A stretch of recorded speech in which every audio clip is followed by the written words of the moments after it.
What's your approach? Like, just get him over. Just find the way how to get him over no matter what, and just happy we got that result. I know you said the other day you guys are all paying attention. Like you're getting close. You're getting close to being where you want to be. Like, what is kind of the mood now that you are as close as you are? We want it more than ever. We're pushing no matter what. Exactly like you said. We know the numbers. We know the teams that are playing, and it's a little bit more pressure, but it looks like we can handle it so far. Walk-off hits after no walk-offs until this year. You have 2 now in a recent stretch. Is this becoming a routine thing for you? Not routine, but I feel like that's just baseball. It's like that's this game. That's why it's so special. That's why it's so hard, and just happy it's coming along. Fernando, how do you think he was trying to attack you? What was he trying to do? To be honest, I don't know that closer. Kind of have an idea of what was his pitches. Didn't know how he was going to decide to attack me. I saw he has a good sinker too. Probably to stay away from me rolling over, but he decided to go with a slider, and I just stayed back and just put my barrel on that ball. And earlier in the game, you scuffled a little bit.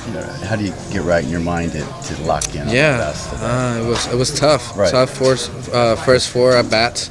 Didn't have none of the result that I wanted since the beginning, but that's when you become really hard-headed. You stay in the game, you stay and you just wait for that moment. And in baseball, if you really stay in it, the game will reward you, no matter what. No, son cosas que pasan en el juego. Al final ganamos, que era el resultado que queríamos. Yeah, nothing. Those are things that happen, in the game. At the end of the day, we won the game, so that's all that matters. Would you think that you need to maybe mix back in the slider, do something a little more than throw the fastball as often as you have? Que si piensas que a lo mejor hay que tener que mezclar el slider o hacer algo un poquito diferente de nomás tirar la recta. Yo pienso que la localización. El último picheo de jonrón fue un picheo que no pude localizar, quedó en el medio y pues la pudo conectar bien. Yeah, I think it's location. That last pitch that he hit out, kind of leaped over the middle. So I think for me, it's about the location. As well as you pitched the first 5 months, do you feel the same physically on the mound right now? Que físicamente, que si te sientes lo mismo en la loma. Bueno, sí, gracias a Dios he podido mantener consistencia en la velocidad y me siento bien. Solamente fue un picheo que empató el juego y al final ganamos, que es lo importante. Yeah, I feel good. I've been able to maintain my velocity, so on the mound I feel good. Again, at the end of the day, he hit the pitch out, but we won the game, so that's all that matters. Is the slider a pitch that you might have to reconsider as adding to your pitch mix in the playoffs? Bueno, hablando de los playoffs, que si a lo mejor vas a tener que incorporarle el slider de nuevo. Sí, yo he estado trabajando, falta poderlo tirar en juego. A veces no salgo en situaciones para tirar, sino nada más que recta y cambio. Pero he estado trabajando en eso. Yeah, I've been working on it. I maybe haven't used it in games as much. Maybe the situation hasn't called for it, but I've been working on my fastball, my changeup, and the slider as well. Just to be clear, do you call it a cutter or a slider? Que si es cutter or a slider. Es un picheo entre cobre y slider, algo así. Yeah, it's kind of a pitch that's in between the cutter and the slider. Was there one that you threw in Seattle? Was that the last one? Throwing one in a game? Que si te acuerdas tirando uno en Seattle. Sí. Yep. Thank you. On the win, if you don't mind, if we could talk about Fernando's plate appearance. You'd mentioned earlier in the season sort of a difference between feeling emotion but not getting emotional, not getting distracted, and it just seemed like that was a really calm approach by him right there. Great clarity to his approach, very calm, under control, not trying to do too much. He got the bonus of being able to drive him in, but just looking to get something out over that he can put a good swing on, really professional with bat. He was, I don't think he was seeing the ball as good tonight, and for him to be able to go do that late in the game speaks volumes for Tatís. I think that was a complete professional AB. It seems like that's been the theme for your offense all season long. How much does that sort of help that's been the theme? So it's not just asking one guy to do something out of the norm. It's sort of like that's become the norm, hasn't it? It is the norm. Yeah, it's been the norm for pretty much the whole year, and it's interesting because he's a guy that I use the moniker a lot. I just like the way it's phrased. Just do what the game calls for.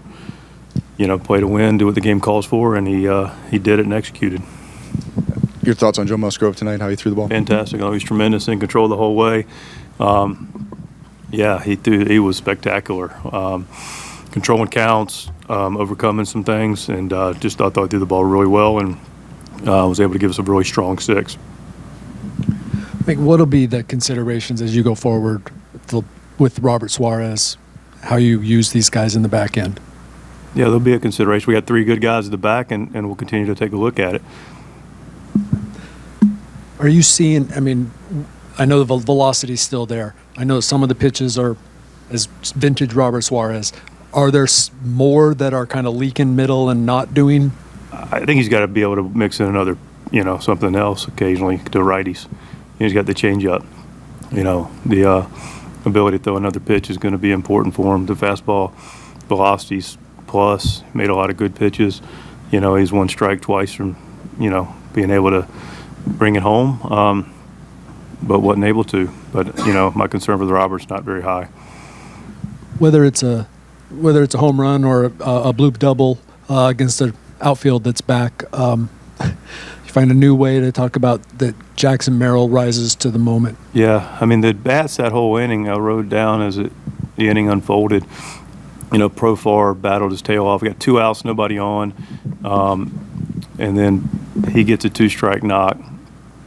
Manny battling his tail off, 2 strikes, was able to put the ball and grab something the other way. Jackson with 2 strikes. Those bats wear on you, as a pitcher, and then he found some pasture and big 2 runs there.